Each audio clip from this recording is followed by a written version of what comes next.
જો પી ની આવક ક્યુ ની આવકથી 50% વધુ હોય તો ક્યુ ની આવક પી ની આવકથી કેટલા ટકા ઓછા હશે? તો અહીંયા ટકા આધારિત આ પ્રશ્ન પૂછાયેલો છે. તો ચાલો આજે આપણે આ પ્રશ્નને ખૂબ સરળ રીતે ગણવાનો પ્રયાસ કરીશું.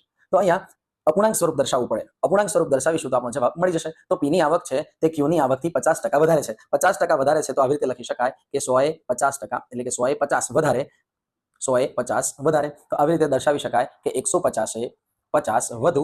આ જે અપૂર્ણાંક સ્વરૂપ આવ્યું એમાં કેટલા ટકા ઓછા જે ક્યુ ની આવક શોધવાની છે તો ટકામાં પૂછ્યું છે કે કેટલા ટકા ઓછા, તો ટકા હંમેશા 100 શોધાય. તો આ અપૂર્ણાંક છે જેને આપણે 100 વડે ગુણાકાર કરી દઈશું એટલે આપણો જવાબ મળી જશે. તો હવે જે ઉડતું હોય તે ઉડાડી દઈએ. તો અહીંયા આ શૂન્ય ગઈ અને આ શૂન્ય ગઈ. અહીંયા 15 આપેલા છે અને અહીંયા 5 આપેલા છે એટલે 5 ગુણ્યા 3, 5 તરીને 15 એટલે 5 5 ઉડી જશે. અહીંયા છેદમાં રહે છે આ 3 અને અહીંયા અંશમાં રહે 100. તો આ 3 અને 100 નો ભાગાકાર કરીએ તો 33 તરીને 99. તો આમાં આવશે 33 તરીને 99. વધે છે 1 અને 1 માં આપણે અહીંયા શૂન્ય ઉમેરીએ તો અહીંયા આવશે પોઈન્ટ. 3 તરીને 9.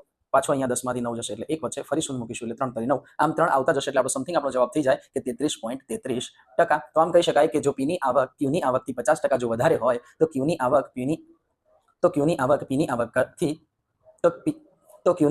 ની આવકથી કેટલા ટકા ઓછા હશે? તો 33.33% ઓછા હશે. તો ઓપ્શનની દ્રષ્ટિએ 33.33% એટલે ઓપ્શન બી આપણો અહીંયા સાચો જવાબ થશે.